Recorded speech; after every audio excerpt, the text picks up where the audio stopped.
Hello students, my self Nitin Singh from Chanakya college of education.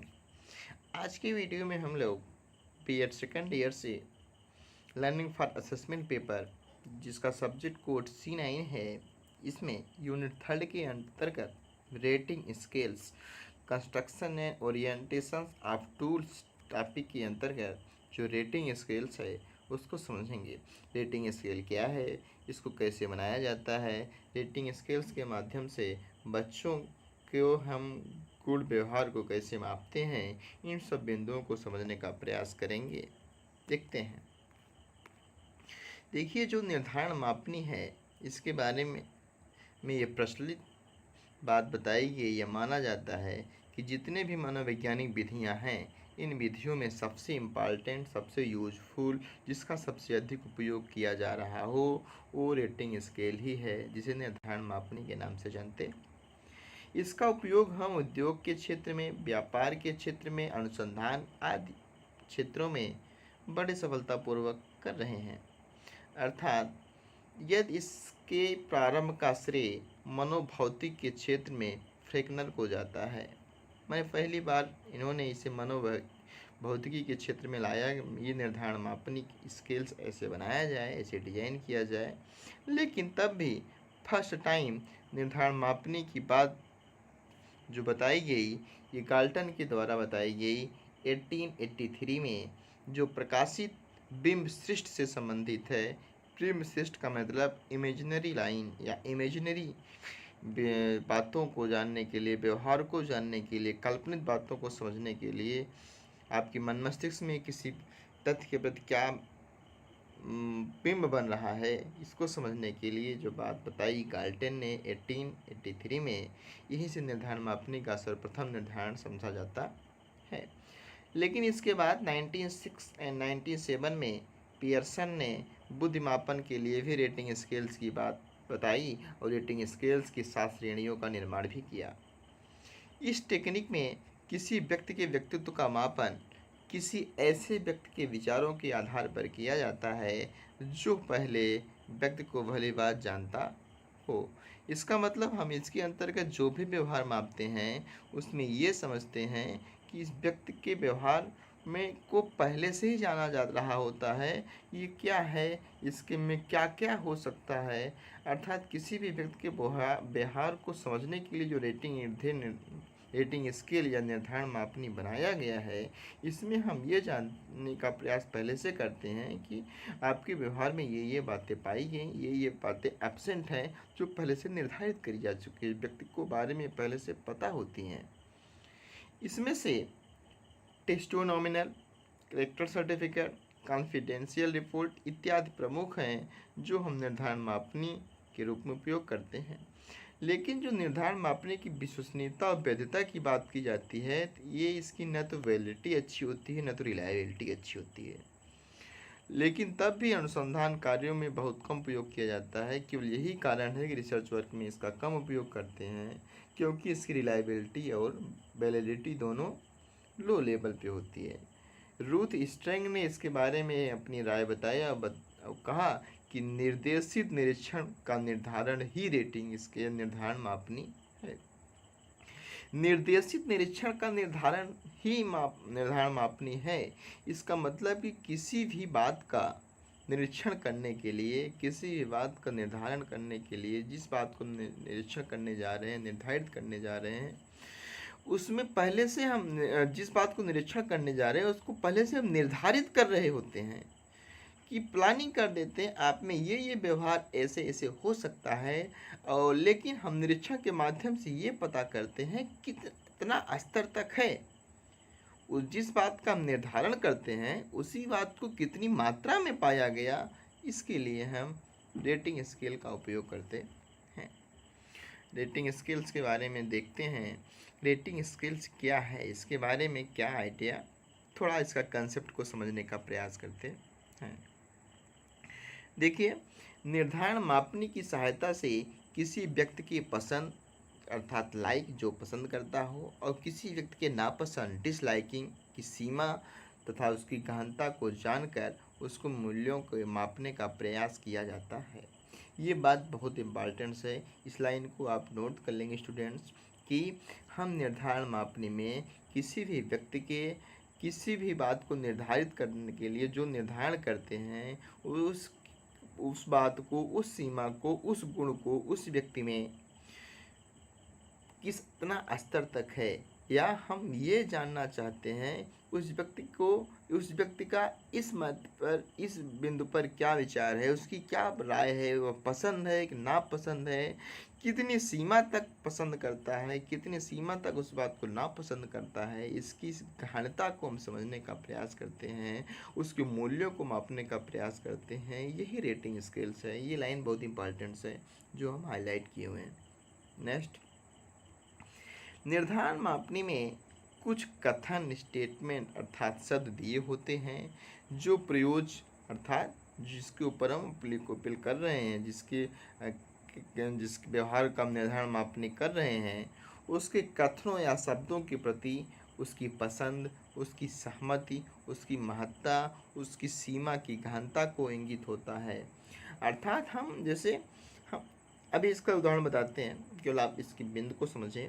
जैसे हम किसी बिंदु को समझते हैं, जैसे हमने बताया कि राम को खेल के प्रति या खेल के प्रति आपका क्या रुझान है, हम उसको आपकी पसंद बता दिए, नापसंद बता दिए, लेकिन आप पसंद भी करते हैं, नापसंद करते हैं, इस सीमा को जो गहनता की बात करते हैं, तो इसमें कुछ हद तक पसंद, जैसे ये तो पसंद है लाइक वाला, ये डिसलाइक वाली बात कही गई, एक तो लाइक वाली बात, ये लाइक वाली बात, ये डिसलाइक वाली बात। अब बीच में जो बात है ये कि कुछ हद तक पसंद करता है खेल खेलना, ये काफ़ी हद तक नहीं पसंद करता है, कुछ हद तक खेलना पूर्ण रूपेण नहीं पसंद करता, पूर्ण रूपेण पसंद करता है। अर्थात उस सीमा के 5-6 बिंदुओं में, 5-6 पॉइंटों में हम समाहित कर लेते हैं। नेक्स्ट, प्रयोज्य की पसंद सहमत के जानने के लिए कुछ सामयिक या आंकिक संकेतों के एक साथ रूप में प्रस्तुत किया जाता है।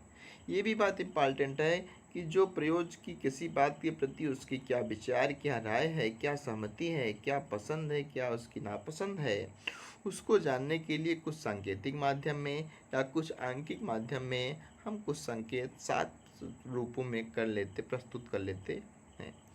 उत्तरदाता को इस दिए गए संकेतों में से किसी एक का चयन करके अपनी इस पसंद की सीमा को बताना होता है।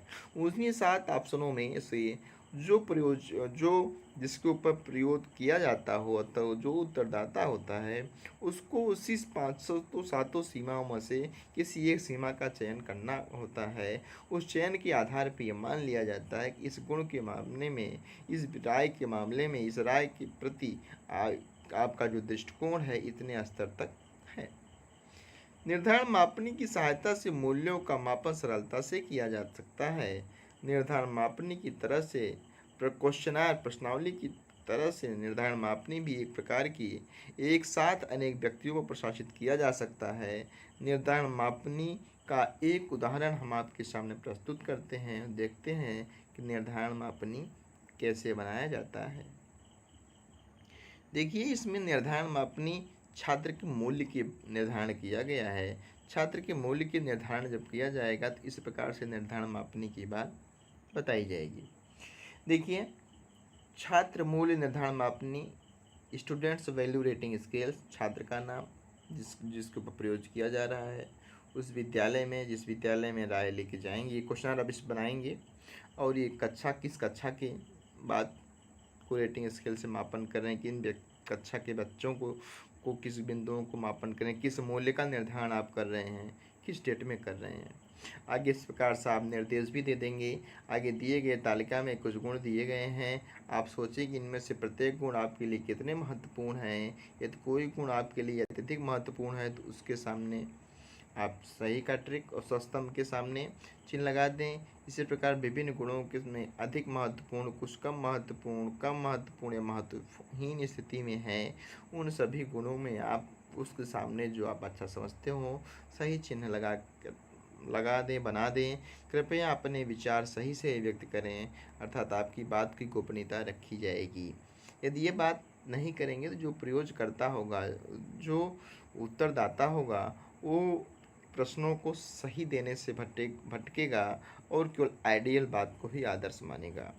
जैसे हम छात्रों के बैलूज की बात कर रहे थे, बैलूज को रेटिंग स्केल में मापने की बात किया जा रहा था। इसमें ये जो गुण हैं छात्रों में, दयालुता का, सत्यनिष्ठा का, इंटीग्रिटी, समानता, इक्वलिटी, सहयोग, कोऑपरेटिव की भावना, इसमें जो 5 या 7 रेटिंग स्केल बनाए गए, अत्यधिक महत्वपूर्ण, अधिक महत्वपूर्ण, कुछ महत्वपूर्ण, कम महत्वपूर्ण, महत्वहीन, ये जो पॉइंट्स हैं इसी के बीच में इसका निर्धारण किया जाता है। और हम देखते हैं एक निर्धारण मापनी को कैसे फिलअप करते हैं।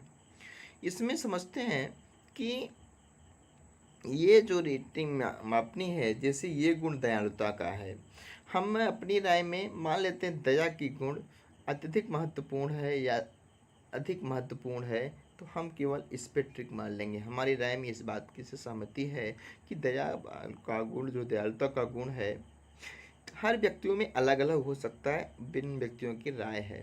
सत्यनिष्ठा की बात करते हैं, माने किसी ने बताया कि नहीं इंटीग्रिटी बहुत ज़रूरी है, ट्रूथ होना या ट्रूथफुलनेस होना, इसमें अंतर पाया गया। इसमें अलग अलग लोगों की अलग अलग राय हो सकती है। समानता के लिए बताया ये ठीक हो सकता है। सहयोग के लिए मान लो कुछ भी, सहयोग की कोई बात ही ना करे, जो सहयोगी ना हो, इसमें से कोई एक हो सकता है, ऐसा नहीं केवल यही। क्लियरनेस में मान लो बच्चा बेटर समझता हो, अलग अलग राय हो सकते हैं। श्रम के प्रति निष्ठा के लिए, इस प्रकार से अलग अलग बिंदुओं में अलग अलग व्यक्तियों की राय होती है। इसको हम अलग अलग मापन के आधार पे उत्तरदाता के प्रश्नों को जांच करके हम यह निर्धारण कर लेते हैं इस व्यक्ति में इस मात्रा दयालुता का गुण इस स्तर तक पाया गया। किसी किसी में कहीं कहीं ट्रिक न दे करके अंक दिया जाता है। आप ये न कंफ्यूज होंगे कि सर ने अंक ट्रिक बता दिया, अंक गलत किया। अंक में क्या कर सकते हैं, अलग अलग बिंदुओं को हम 1 2 3 रेटिंग स्केल के रूप में ऐसे समझ जाते हैं। इसमें 1 2 3 4 5 ऐसे रहता है। तो ये इसका मतलब ये वाला हर में 1 2 3 4 ऐसे रहेगा, 1 2 3 4 ऐसे 5 बना रहेगा हर गुण के सामने, और उत्तरदाता को उसको सर्कल करना होता है। जैसे दयालुता का गुण है, उत्तरदाता ने ये बताया। सत्यनिष्ठा का गुण उत्तरदाता ने ये बताया। समानता का गुण उत्तरदाता ने को ये आया। सहयोग की भावना की बात है, उत्तरदाता का ये राय आया। श्रम स्वच्छता या निष्ठा की बात आई, श्रम उत्तरदाता का ये राय आया। तो ये ना समझें कि ये केवल ट्रिक मात्र है। ये आप किसी भी गुण की में कितनी मात्रा में पाया गया, उस गुण की उस व्यक्ति में कितनी गहनता तक है, या ये गुण आप में एब्सेंट है। जैसे हम श्रम की निष्ठा के प्रति लगा दे 5वां ट्रिक इस वाले का, इसका मतलब कि इस व्यक्ति में श्रम की निष्ठा के प्रति जो गुण पाया गया वो है ही नहीं, महत्वहीन है, अर्थात श्रम के प्रति उसकी कोई निष्ठा नहीं है। इस प्रकार से इसका मूल्यांकन कर सकते हैं, उसको 1 अंक प्रदान कर सकते हैं, ट्रिक लगा सकते हैं, या अंक के रूप में भी निर्धारण मापनी कर सकते हैं। ठीक, समझ में आया छात्रों? आज के लिए इतना ही। ये रेटिंग स्केल के बिंदुओं को हम लोग समझने का प्रयास किया, और इसके बाद नेक्स्ट वीडियो में हम लोग सोशियोमेट्रिक टेक्निक, समाजमिति विधि क्या है, इसके कुछ बिंदुओं को समझने का प्रयास करेंगे। आज के लिए इतना ही। Thank you class. आप लोगों को वीडियो अच्छा लगा हो, चैनल को लाइक शेयर करें, सब्सक्राइब भी करें। वीडियो को लाइक शेयर करें और चैनल को सब्सक्राइब करें। Thank you class.